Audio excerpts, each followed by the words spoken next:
السلام عليكم ورحمة الله وبركاته. اليوم إن شاء الله غنقدم لكم طريقة تحضير كيكة رأس السنة أو كيكة المناسبات اللي كتجي جد رائعة.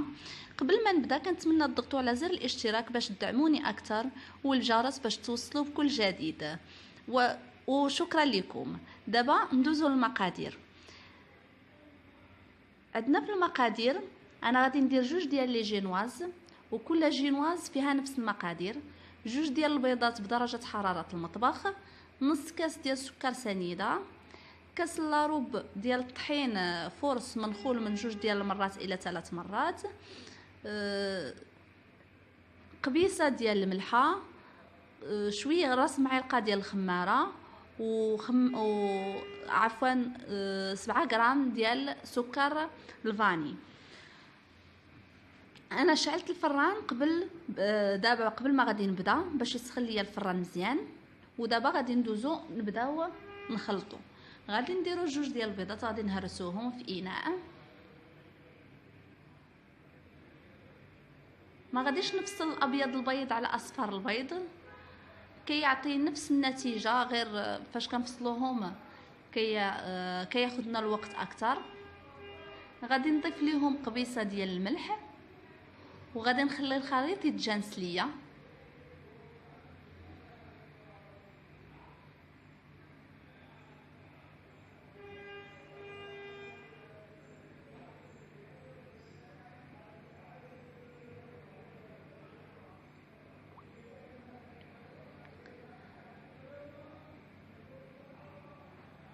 من بعد ما غادي يتجانس ليا غادي نضيف ليه السكر سنيده،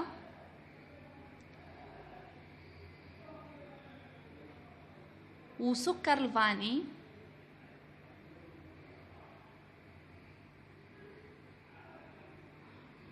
وغادي نخليه كيتطرب حتى يضاعف ليا حجم البيض الى 3 اضعاف. عاد غادي نطفي عليه باش غادي نضيف عليه دابا طحين والخميره الحلوى اللي غادي نخلطهم. وكيف ما قلت لكم الطحين منخول من 2 ديال المرات الى 3 مرات باش كتطلع لنا لا جينواز ديالنا مزيانه.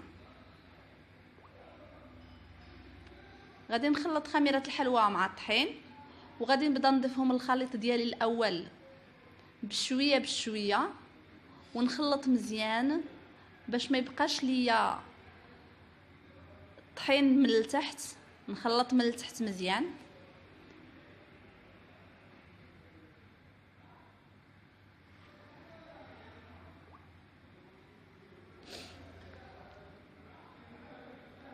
غنمشي بهذه الطريقه حتى غادي نكمل الطحين ديالي كامل.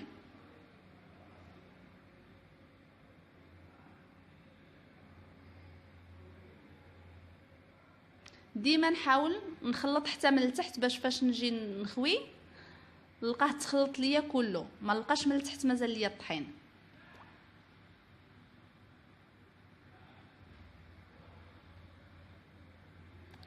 انا وجدت اللاطه ديالي من قبل، درت فيها ورق الزبده ودهنته شي شويه بالزيت، وغادي ندير المول باش ما ياخذ لياش بزاف ديال العجين. انا اصلا درت غير 2 ديال البيضات ودهنته حتى هو بالزيت باش ما تلصق لياش العجين ديالي فيه.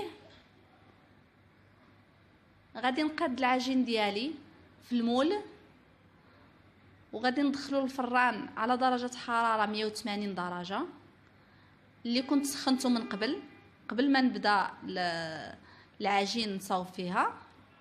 180 درجه لمده من 10 حتى ل 12 دقيقه، ونشعل عليه الفوق والتحت. هي اصلا فاش غادي طيب غتبان ليا شويه محمره. دابا ندوزو لاكريم. عندي نص لتر ديال لاكريم فريش من النوعيه اللي كتختاروا نتوما، شويه ديال واحد الكميه لا باس بها ديال الفريز، سكر ناعم، سكر ثقيل، وواحد الحبه ديال الجيلاتين. الجيلاتين غادي نديرو مع الفريز باش ما يهبط لياش لاكريم ديالي، باش يجمعوا ليا شويه، لحقاش غادي نزيد فيها واحد الكميه لا باس بها ديال الماء، واحد شي شويه. غادي نطحن الفريز ديالي.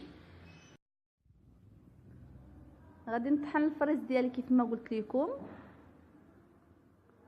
انا الجيلاتين الحبه ديال الجيلاتين كنت درتها في الماء بارد باش تذوب ليا.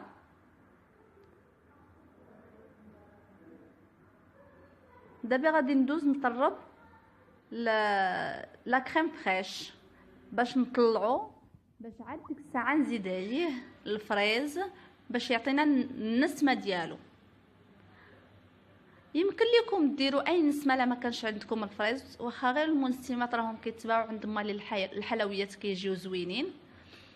انا عندي الفريز في الكونجيلاتور بقى ليا، لهذا فضلت ندير بالفريز بشي حاجه طبيعيه.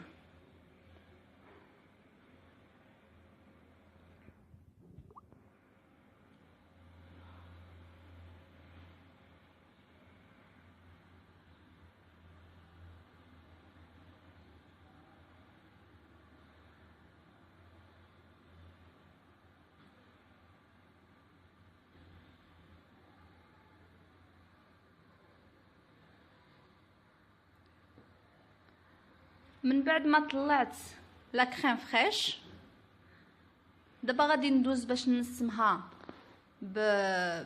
بالفريز اللي سبق ليا وطحنت معاكم. في كاسرونه غادي ناخذ واحد شي شويه، واحد المعلقه ولا جوج ديال المعالق ديال الفريز، وغادي نضيف عليهم واحد شي شويه ديال الماء ونديرهم فوق البوطه حتى يغلاو.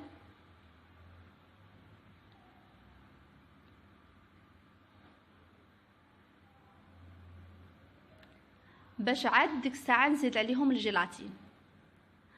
هنا من بعد ما غلا ليا الفريز غادي نهز الحبه ديال الجيلاتين اللي كنت درتها في الماء بارد كيف ما قلت لكم، وغادي نحركها مزيان. من بعد غادي نضيفها على الفريز اللي كان عندي مطحون.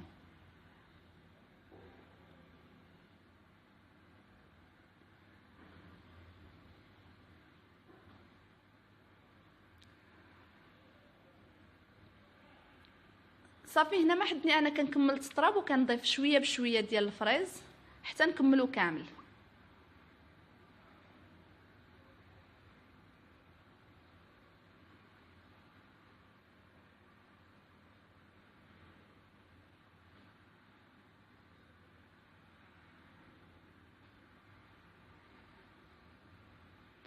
كيجي المذاق ديال الفريز شي حاجه طبيعيه، كتجي المذاق ديالها مجهده، كتجي جد رائعه.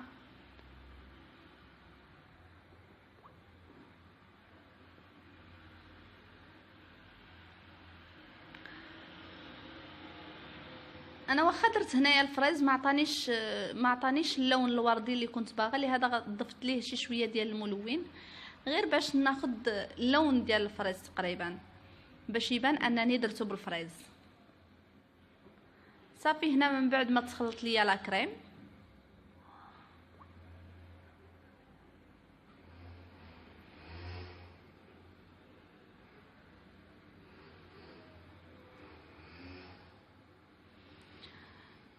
هادو لي جينواز ديالي اللي صايبت قبيله كيف ما كتشوفوا، هذا هو الطياب ديالهم. يلا شي شويه كتبدا ليهم الحموريه كنحيد، كيجيو جد رائعين، كيجيو رطب ما كتضيعناش العجينه، بزاف ديال لي زافونتاج فيها. صافي هنا غادي نبدا نخدم بلا كريم ونعمرها.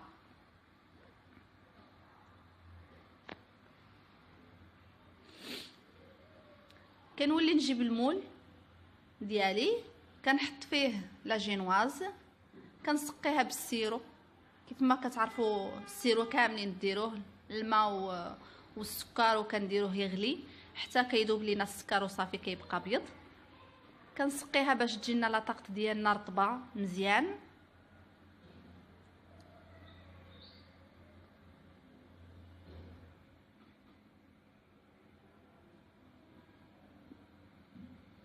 دائما كنركز على الاطراف حيت الاطراف كيكونوا شي شويه يابسين على الوسط.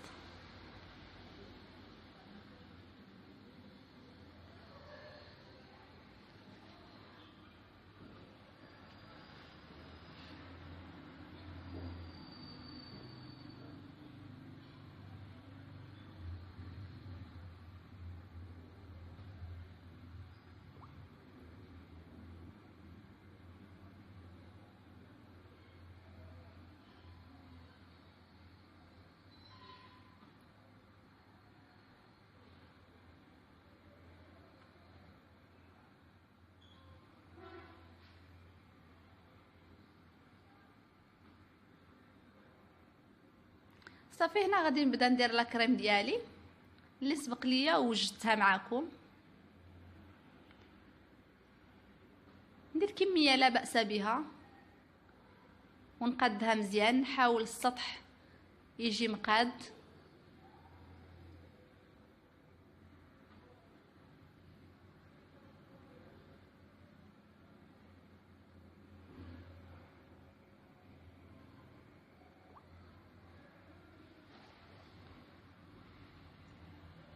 ما نعمرهاش بزاف باش نخلي عاد فين غادي تجيني لا جينواز الثانيه ولا كريم من فوق لا جينواز الثانيه.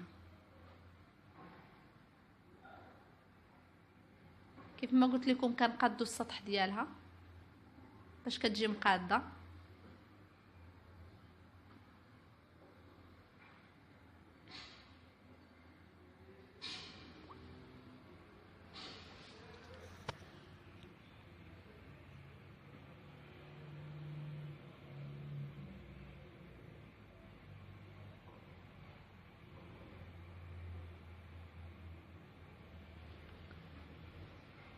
غير بشويه علينا، اصلا لي طارت والحلوه كلها كل ما عطيناها لقانا اكثر كتطلع لينا اكثر.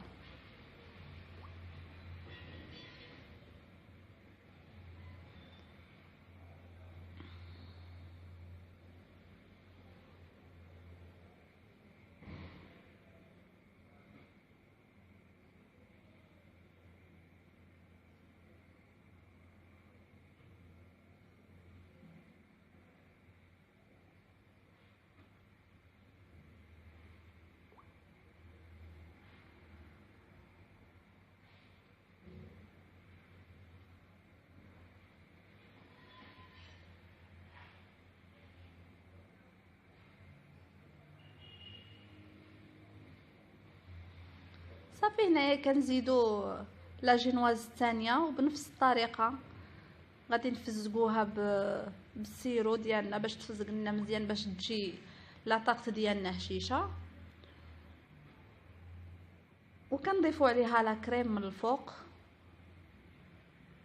يمكن لك تبدلي في الوان لي كريم، في الوسط ديري التحتاني مثلا مغلوق والفوقاني مفتوح، ولا التحتاني مفتوح والفوقاني مغلوق، فهاد الشيء هذا كيرجع ليك.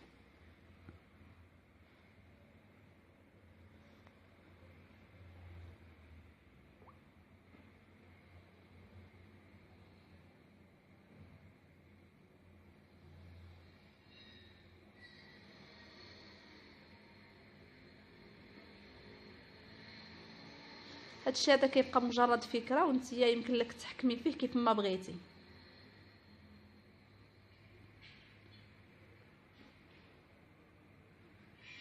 صافي كنزيدو لا كريم على لا جينواز الثانيه ونحاولوا نقادوه مزيان باش يجي السطح ديالها مقاد. وفاش نكونوا غادي نزينوها كتجي مزيانه في التزيين، كل ما قديتي السطح مزيان كتجيك مزيانه في التزيين اكثر.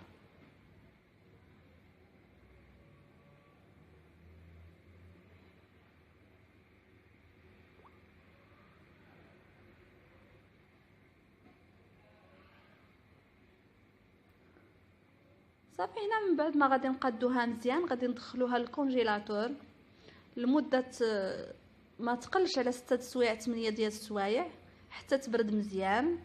خصها ضروري تكون بارده مزيان حيت انا غادي نزينها بالكلاصاج. كنت غادي نزينها غير بلا كريم فواخا تكون ما بارداش مزيان ماشي مشكل، ولكن الكلاصاج كيكون سخون باش ما تذوبش لينا. كيف ما كتشوفوا انا كنزينها هنايا بالكلاصاج من بعد ما بردات ليا مزيان. هاد الكلاصاج هذا فايت ليا ووريته لكم، فايت ليا وقدمته لكم في القناه ديالي. انا غادي نكتب لكم الرابط ديالو ونخليه لكم من التحت. فهو كيجي جد رائع وسهل، كيتصاوب 5 ديال الدقائق ماشي صعيب.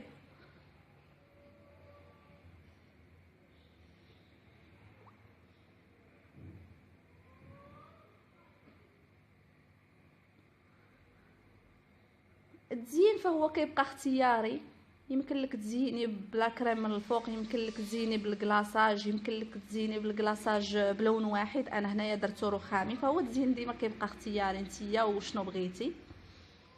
هذه مجرد فكره كتجي زوينه كتعطي منظر جميل.